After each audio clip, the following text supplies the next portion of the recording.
Hello and welcome. You've arrived at the quiet corner of your day where everything slows down.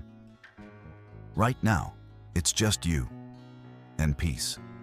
No more rushing, no more noise, no more pressure to figure it all out. You've done enough today. You've tried hard enough. And now, it's time to rest. You're in a safe place here, a space where your soul can breathe, where your mind can drift, and where your heart can remember who you truly are beneath the stress and strain of the world. Tonight's story is soft, magical, and filled with wonder.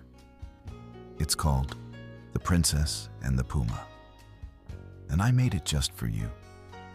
But before we step into that enchanted world, let's take a few moments to unwind, to let the tension melt away and gently prepare your body and mind for the rest you deserve. Close your eyes if you haven't already. Take a slow breath in through your nose. Hold it for a moment. And now exhale softly, like a sigh of relief. Again, inhale deeply, hold, and slowly release. Feel your shoulders drop. Let the space between your eyebrows soften. Let your jaw relax. Let your hands go limp by your sides or across your chest. There's nowhere else you need to be right now, and nothing else you need to do. Your breath is your anchor. It reminds you, I'm here. I'm safe. I'm allowed to let go. With every breath, imagine the weight of the day falling away, like leaves falling from a tree, like sand slipping between your fingers, like clouds drifting past the moon. You are not your to-do list. You are not your failure. You are not your worries. You are a soul, worthy of rest, worthy of peace. In just a few moments, we will begin our story. A story where forgotten dreams find a second chance, where wishes once left behind are waiting to be remembered. So let your imagination gently open, like a door unlocking in a quiet forest. And follow me now to The Princess and the Puma. In the vast expanses of the Texan prairie, there had to be a king and queen, naturally. The king was a rough old guy who wore six-shooters and spurs, and his shouts were so loud that rattlesnakes would dive into their holes in fear. Before he amassed 50,000 acres of land and more cattle than he could count, folks called him Whispering Ben. Once he achieved his vast wealth, he became known as O'Donnell, the Cattle King. The queen was a Mexican girl from Laredo who became a good, mild wife and even taught Ben to tone down his voice enough to avoid breaking dishes. When Ben became king, she would sit on the porch of Espinosa Ranch and weave rush mats. Finally, their wealth grew so much that upholstered chairs and a center table were brought down from San Antonio in wagons. And she bowed her smooth, dark head, sharing in the fate of Dunai. O'Donnell and his queen ruled their expansive ranch with the same ironclad resolve and gentle touch. Their story is not the focus here, however. This tale is about their daughter, the princess, and a remarkable incident that involved a happy thought and a lion that messed up. Josefa O'Donnell was their daughter, the princess. She inherited her mother's warmth and dusky, semi-tropic beauty. And from Ben, she got bravery, common sense, and leadership. Josefa, while riding her pony at a gallop, could put 5 out of 6 bullets through a tomato can swinging from a string. She could play for hours with her white kitten, dressing it in ridiculous outfits. Without a calculator, she could tell you off the top of her head what 1,545 two-year-olds would bring at $8.50 each. Espinosa Ranch stretched 40 miles long and 30 miles wide, mostly leased land, and Josefa had explored every inch of it on her pony. Every cowpuncher on the range knew her and was loyal to her. Ripley Givens, foreman of one of the Espinosa outfits, saw her one day and decided to propose a royal marriage. Presumptuous?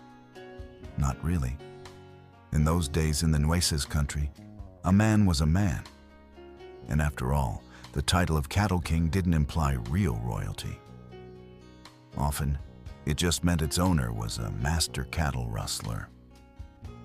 One day, Ripley Givens rode over to the Double Elm Ranch to check on some strayed yearlings.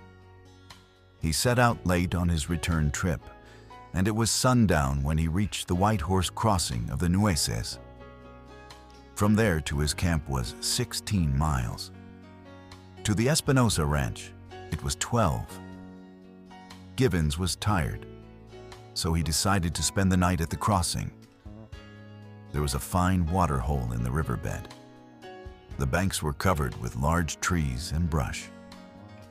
50 yards from the water hole was a stretch of curly mesquite grass, dinner for his horse and a bed for himself.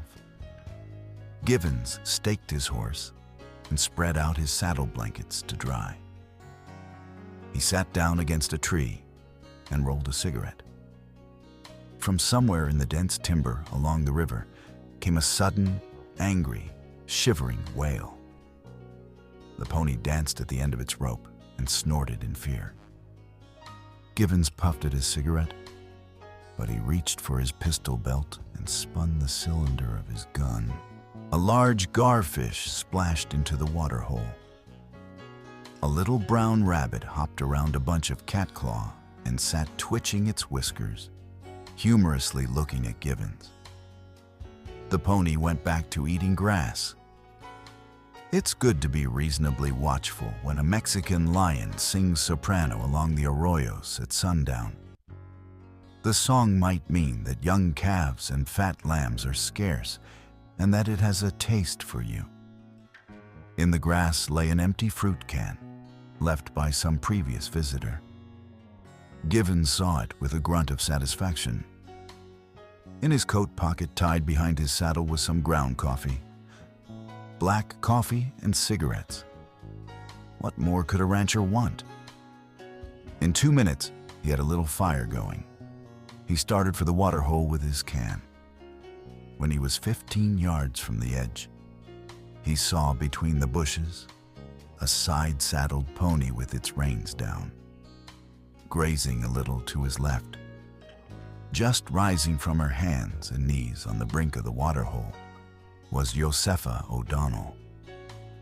She had been drinking water and was brushing the sand from her hands. 10 yards to her right, half hidden by a clump of sacuista, Givens saw the crouching form of the Mexican lion. Its amber eyes glared hungrily.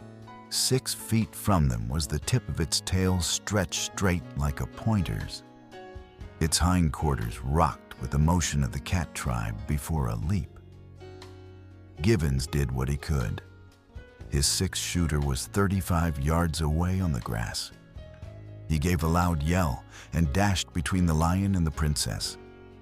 The ruckus, as Givens called it later, was brief and somewhat confused.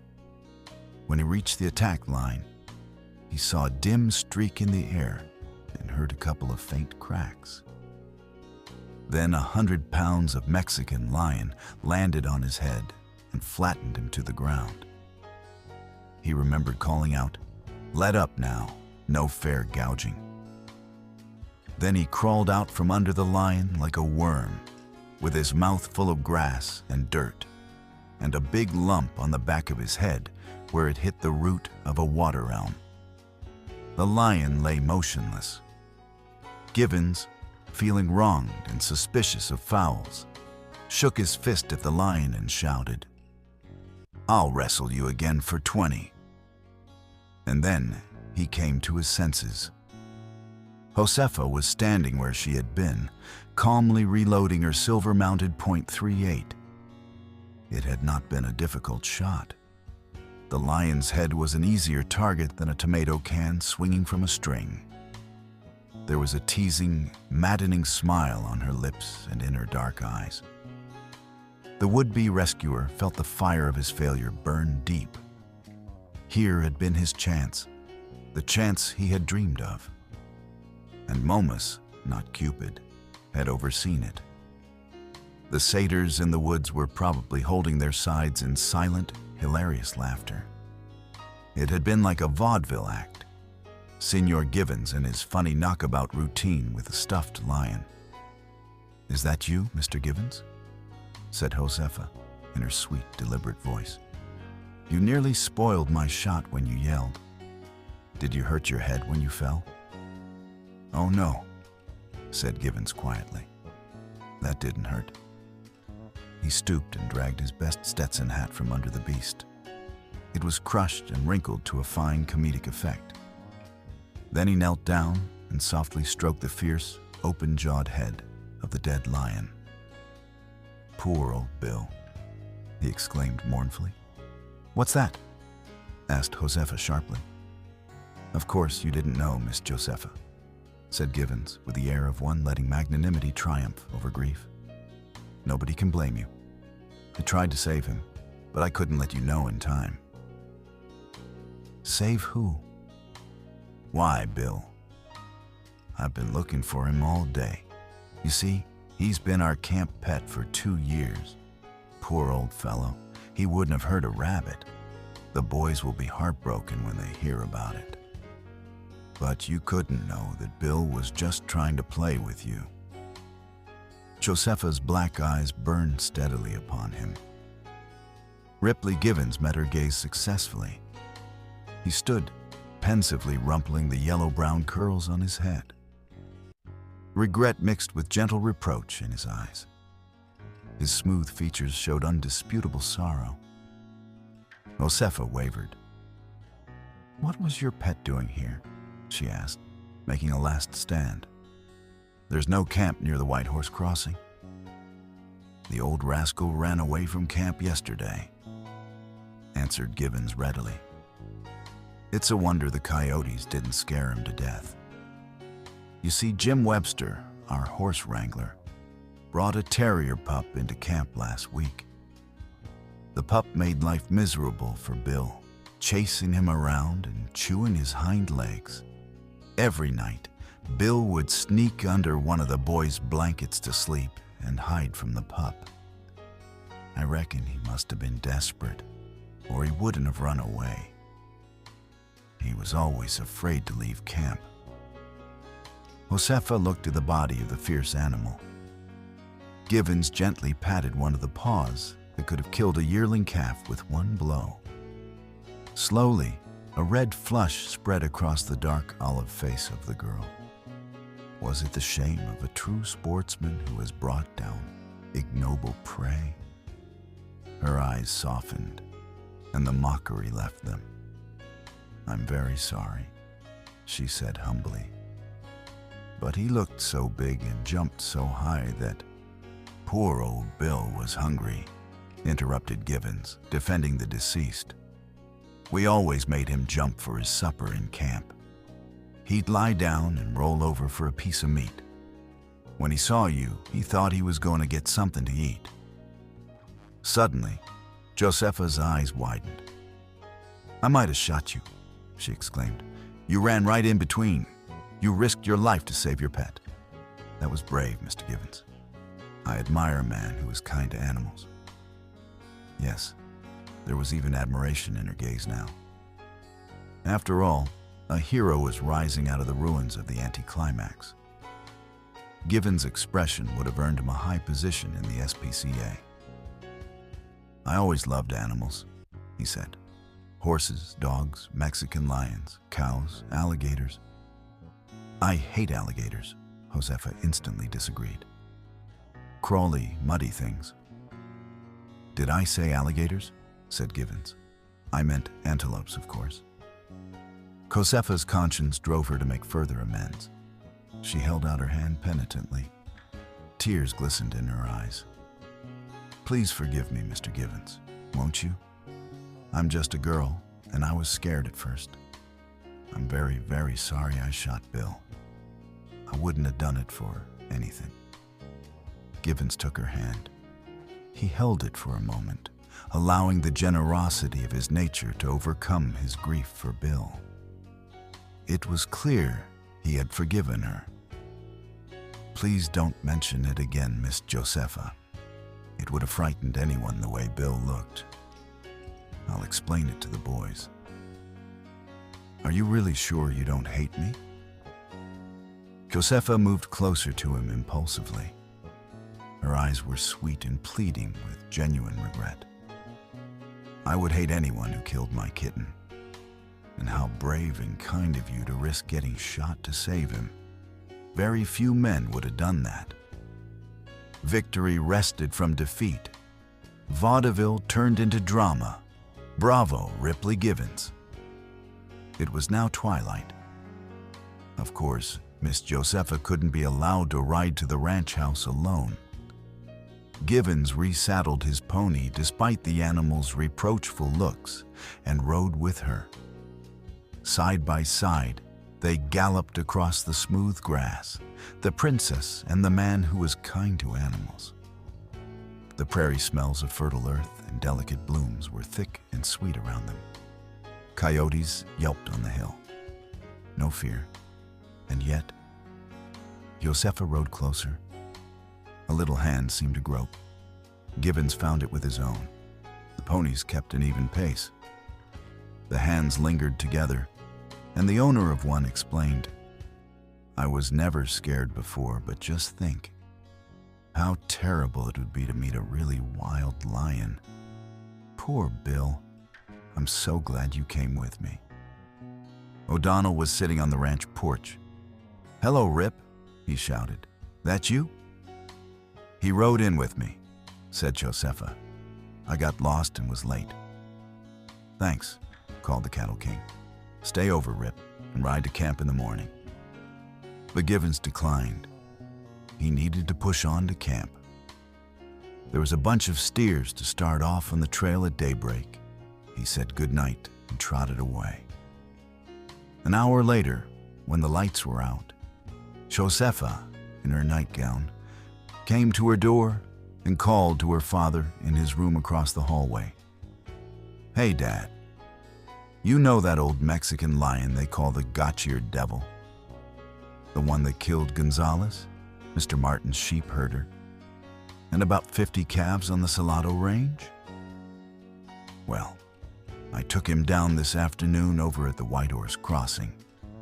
Put 2 bullets in his head with my .38 while he was jumping.